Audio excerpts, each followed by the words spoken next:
Yeah, so my name is Brenton Rasmussen. I was previously an open source intelligence analyst at the Utah Valley University Open Source Intelligence Center, and currently am a grad student at George Washington University, studying European and Eurasian studies.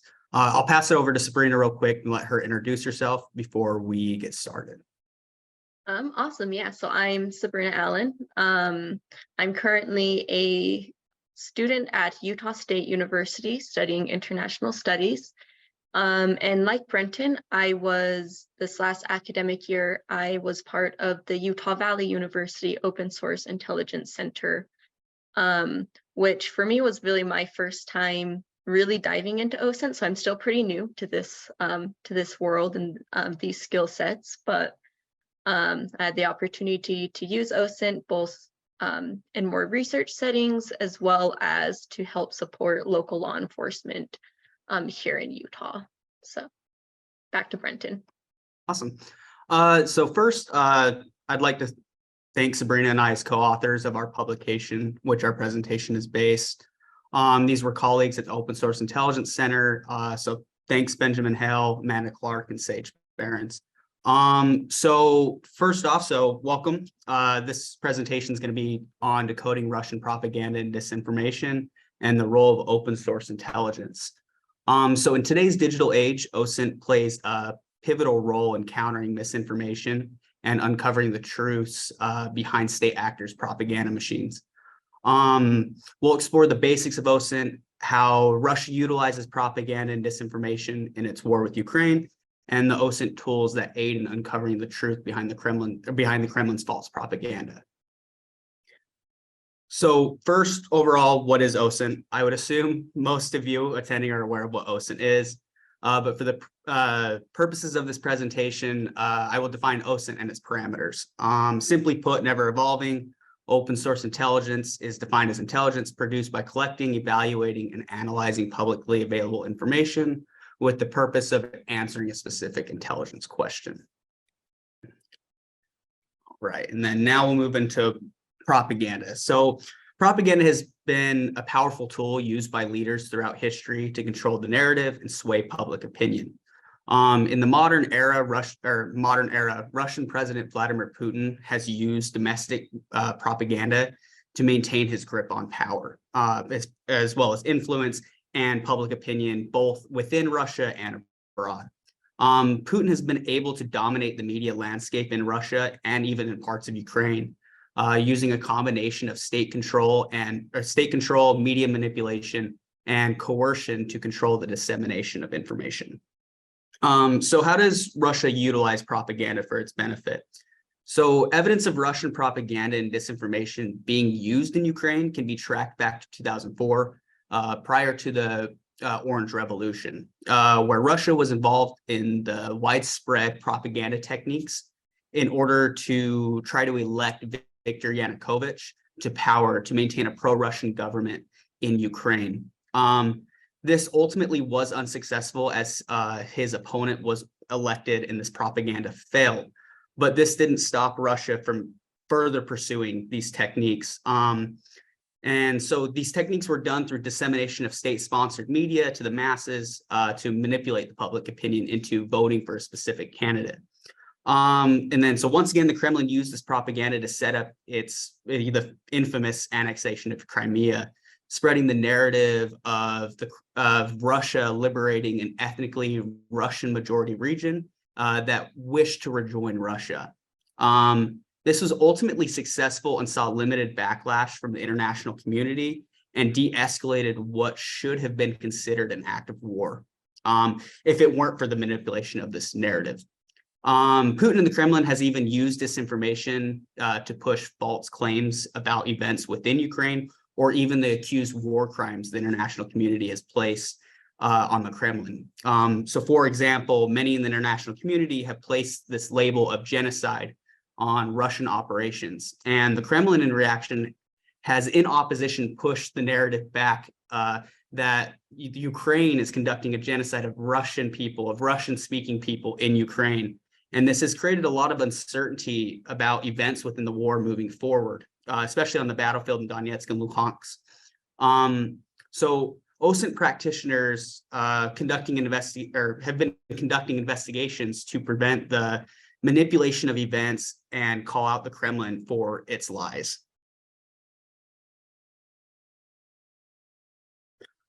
So this quote is from Dmitry Muratov, who is a Nobel Prize winning journalist from Russia.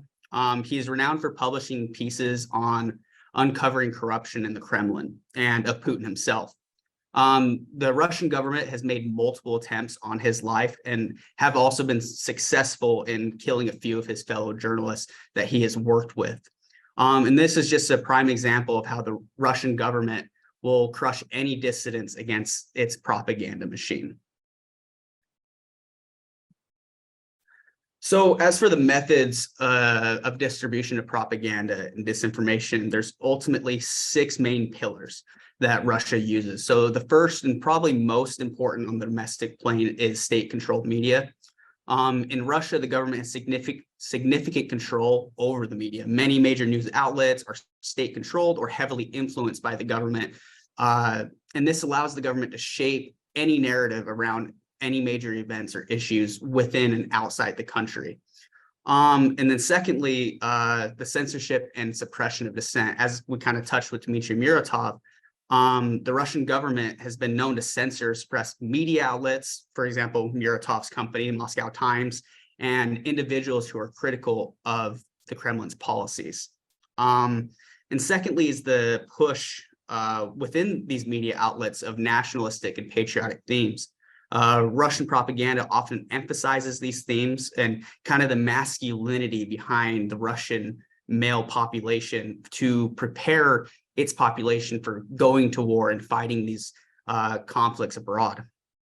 And then secondly is the alternative narratives, which we'll touch on a little bit further in this presentation, where Russian propaganda often presents alternative narratives to actual facts on the battlefield or within the international sphere of the community.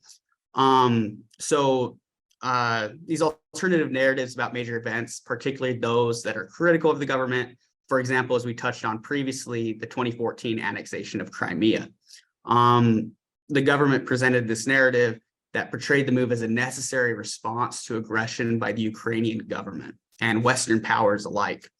In a similar manner, they did this within the invasion of Ukraine 2022. Next is the social media manipulation. So a few years back, everyone knows and heard about the troll farms that Russia was operating to influence narratives online through social media. And so these troll farms especially were headed by Yevgeny Prigozhin, who is now dead. But this is still used and has been outsourced not only within Russia, but to other pro-Russian governments to conduct social media manipulation of Western social media outlets. And then lastly is conspiracies and Western sentiment. So Russian propaganda often promotes these conspiracies and anti-Western sentiment, portraying the West as a hostile and aggressive force that is seeking to undermine Russia. This is particularly evident in coverage of political events in the United States and Europe, where the government often portrays criticism of Russian actions as part of a larger conspiracy to undermine Russia. So, for example, this last summer, I spent 6 weeks abroad in Central Asia. When I was in Tashkent, Uzbekistan, I stayed at the famous Hotel Uzbekistan Hotel that's known for having its rooms bugged, for the government spying on any foreign diplomats or foreign agents, anything of that nature. And so I thought it was very interesting to stay there.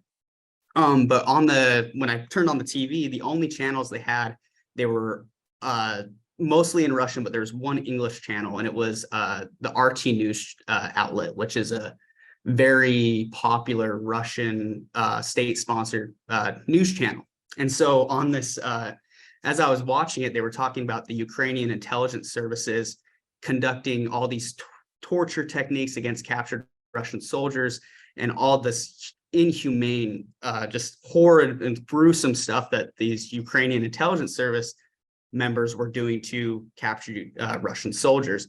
But it was interesting because they said the reasoning for the Ukrainian intelligence services actions actually had to do with the CIA's MK Ultra program, out of all things. They claimed that the US government had been brainwashing the Ukrainian government and the Ukrainian intelligence services into committing these atrocities against Russia. So it was just very interesting to see that conspiracy pushed on a very large news outlet within Russia. And then so next we'll talk about the alternative narratives. So when the invasion of Ukraine happened, the original narrative behind this invasion that the Kremlin was pushing out to its public was the denazification narrative, which to their reasonings was to escalate conflict in Ukraine to a full-fledged war or a special operation. This first narrative came out of the Kremlin with a viewpoint that Russia promotes, alleging that Ukraine and some of the neighboring countries harbor and are led by far-right and neo-Nazi ideologies and regimes. This narrative allows Russia to build the perception that their escalation in Ukraine is to prevent a so-called further genocide of Russians and Russian speakers in Ukraine. Russia claims to be countering these influences due to its historical role in defeating Nazi Germany during World War II, or as it's called in Russia, the Great Patriotic War. This narrative justifies Russia's actions in Ukraine, just as the annexation of Crimea and involvement in Ukraine, in Eastern Ukraine prior to the war. So though this narrative wasn't very successful in swaying the Russian public to be supportive of this war, the Kremlin wished it did, but unfortunately, many people weren't signing up to fight in this war. Many young Russians were fleeing the country. So they ultimately decided to switch to a different narrative. As the Kremlin always does, they're able to just change their mind and push another narrative. And so this next narrative that followed the denazification narrative was kind of based in truth, but it did have some underlying historical false senses behind it. But so in this narrative was the Russia strategic culture narrative, which is built on the belief that Russia is still a great superpower after losing its status after the fall of the Soviet Union. This narrative focuses on NATO's continual aggression and expansion, and that the Western borders of Russia are weak and need to be built into a buffer zone against the West, which was the same international security concept within the Soviet Union. And so this idea of a buffer zone originates from the collective fear in Russia of an invasion from the West that was built from prior trauma with the invasion of Napoleon and Nazi Germany. And this is ultimately a realpolitik approach to international relations. And so this narrative has guided Russian foreign policy and security in pushing this narrative, though it's obvious that there's obvious manipulation of historical events in pushing this narrative, but the Russian people actually supported this narrative. They actually got behind it. And after this narrative was introduced by the Kremlin, many Russian people were actually swaying towards supporting the war, and more nationalism had been presented, and more hatred was brewed from this against Ukraine and the West versus the first narrative of the denazification. So that's all I have here. So now I'll pass the time over to Sabrina, where she will talk about this historical background of modern Russian propaganda techniques and how they can be combated by OSINT. Perfect. Yeah, thank you, Brenton. So as Brenton clearly explained, propaganda and disinformation campaigns have been one of Russia's most important tools throughout this conflict. They've used it to justify the invasion, avoid accountability for their actions, and to garner support both domestically and abroad for the invasion. Luckily, real-time open source intelligence has created a significant roadblock for the Kremlin's propaganda efforts. As Alexei Drew, a defense, security, and infrastructure analyst at RAND Europe said, open source intelligence is one of the biggest thorns in the Russian side. And it's given unprecedented insight into the situation on the ground in Europe, breaking down many of Putin's false or misleading claims and really hindering the Kremlin's ability to control the narrative of the war and to present those alternate narratives that Brenton talked about. Open source resources have been used to document evidence, identify and analyze Russian disinformation networks, and break through Russia's internal ban on foreign media. And while the majority of this presentation is, of course, focused just on the role of OSINT in combating disinformation campaigns specifically, it's also important to note that the use of OSINT has been a lot broader than that as well in this conflict. And these open source resources have been used to inform military strategies and tactics, with lots of the resources having a dual use in both counter disinformation and military efforts. And even with our scope being a bit more narrow, it's just not going to be possible for us to cover all the ways that OSINT has been used to counter disinformation in this conflict, or to go too in depth into any specific tools. After all, estimates suggest that 80 to 90% of all intelligence activities are based in publicly available data. And so that scope, the breadth of this tool is has been huge throughout this conflict. The influence of OSINT and the Russian-Ukraine conflict isn't just due to the sheer amount of public information available. Instead, the unprecedented impact of OSINT in this conflict has largely been due to the number of OSINT practitioners, from professionals to hobbyists, who have been able to contribute to this OSINT effort and who have been able to analyze the available data. As the Associate Director of the Atlantic Council's Digital Forensic Research Lab says of OSINT, quote, "There's no need to rely on a huge network of spies, because guess what? It's out there for free." And while much of the war's open source analysis is still conducted by federal intelligence agencies, it has been the efforts of non-governmental organizations and online volunteers that have truly revolutionized the role of OSINT in the Russian-Ukraine war. As online volunteers on social media or group-sourced OSINT databases disseminate their analysis and expertise, and lots of the ways, the very nature of war, right? Who's involved and who is not involved in global conflicts has changed and widened. This online army gathered from around the world has helped analyze evidence, providing peer-reviewed insights that help lift the fog of war and inform the narratives that anyone from policymakers to your average citizen consume every day. Whether it's an individual Twitter or X account, a subreddit, or a non-governmental organization such as Bellingcat, online contributions have meticulously documented and analyzed the war, making it increasingly difficult for Putin to twist the war's narrative in his favor. There's the technological advancements and just general democratization of online tools and databases, along with people's just increased comfort with these digital tools, have drastically decreased the barrier of entry for OSINT analysis in this conflict.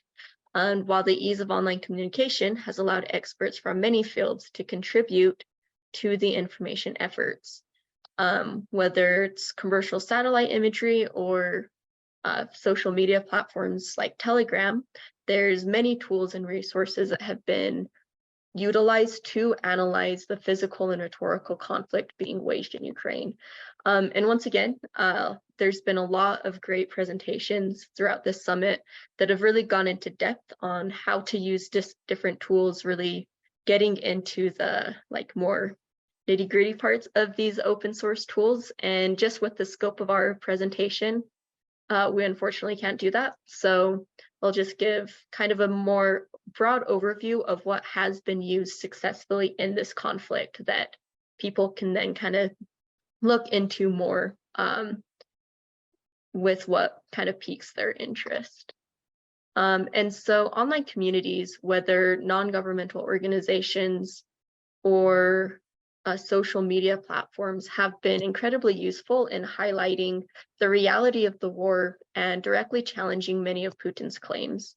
Organizations and nonprofits, including the Digital Forensic Research Lab, Bellingcat, Oryx, and the Center for Information Resilience, have been explicit in their desire to combat disinformation and hold institutions and governments accountable for their actions during the war.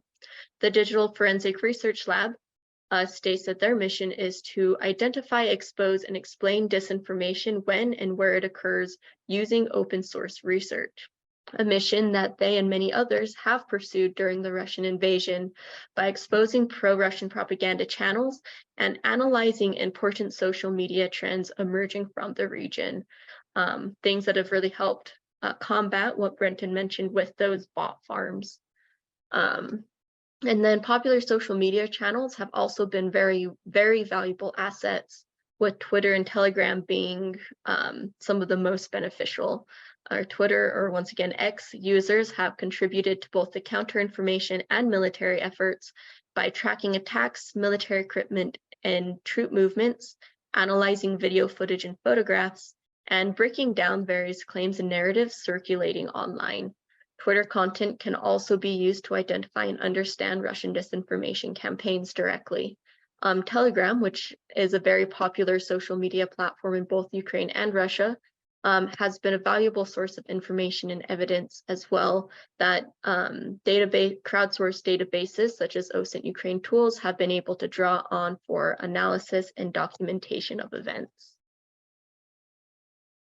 And then getting more into some of the specific technologies, one of the most important open source resources in the counter misinformation efforts has been commercial satellite imagery. Satellite data has been used to locate troops, expose the aftermath of conflicts or attacks, and piece together timelines of attacks.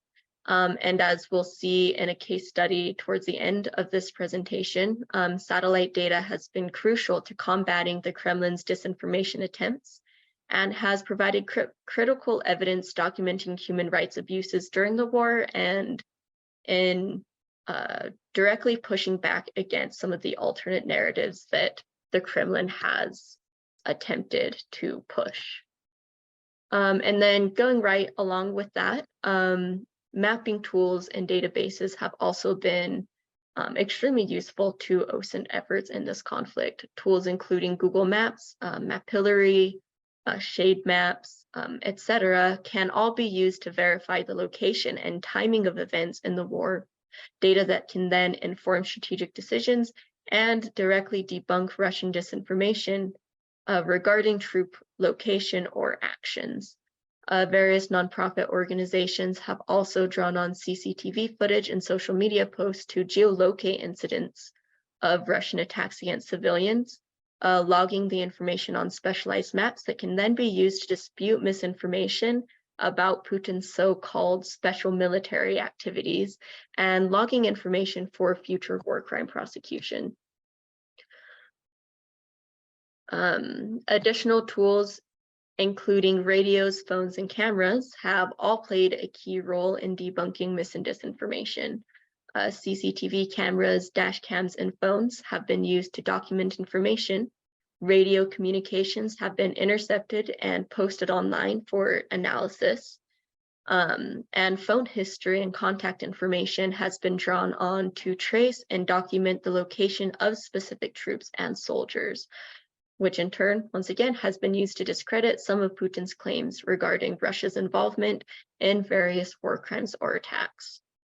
And then to kind of help, then once there's all these tools that are used to really gather evidence and information, open source AI and cloud-based software has been leveraged a lot to speed up the analytic process and to decrease the domain expertise that individual OSINT practitioners need in some areas. Whether it's using AI to identify military vehicles or leveraging translation software to interpret written and audio communications, AI has helped individuals without language experience or extensive military knowledge contribute their skills to online analysis, speeding up the information processing cycle. And once again, these tools are just some of the many open source resources that have been utilized during the war. And if we had more time, we could go much more in depth into each one of these of exactly how each resource has been used. But I feel like the most important thing is that when all of these tools and softwares and resources have been brought together, that's when OSINT has had the biggest impact in the direction and just the public understanding and documentation surrounding this conflict. And then one of the really good examples of the role of OSINT in debunking Russian disinformation was in the visual investigation surrounding the Bucha massacre in early 2022. Photos and videos of dozens of dead bodies in the Ukrainian city of Bucha, which, by the way, I'm hoping I'm pronouncing that right. If not, I apologize. But so these photos first emerged in April of 2022, a couple months after the start of the Russian invasion. There is immediate global and Ukrainian outrage when the images began circulating, and Putin was widely condemned for the purposeful targeting and slaughter of civilians. Russia's response, however, was to simply claim reached using either paid actors or the bodies of deceased Russian troops, and by seeking to distance themselves from the atrocity by saying Russian troops weren't even present in the city when the alleged killings occurred. However, as satellite imagery, past news reports, video footage, photos, and phone call history all came together, Russia's two-pronged disinformation campaign surrounding the massacre, which once again was first seeking to dismiss the killings as a hoax, and to twist that narrative and to blame Ukraine for any abuses committed, rapidly fell apart. And as soon as the original footage appeared online, open source practitioners, most notably an investigative journalist team with the New York Times, flocked to the case in order to verify what had really occurred in Bucha, drawing first on commercial satellite imagery to verify the events. Satellite images from March 19th, 2022 clearly showed objects in the same places the bodies were discovered, while comparisons to other time-stamped satellite imagery databases verified both those original March 19th satellite images as well as the original photos that appeared. And then additional photos emerged and footage emerged on social media that showed the bodies from different perspectives, enabling various online experts to include their own analysis, confirming that the condition and placement of the bodies matched the Ukrainian version of events, and disputing Russian claims. Previous news reports, including from official Russian media, CCTV footage, and call history from phones left in the city, all helped dispute Putin's previous claims that Russian troops weren't in Bucha when the killings were said to have occurred. 8 months after the photos first emerged, a New York Times report conducted primarily with open source information positively confirmed which Russian paratrooper unit had been involved in the massacre, even receiving confirmation from soldiers who belonged to the regiment that they had been in Bucha when the massacre occurred.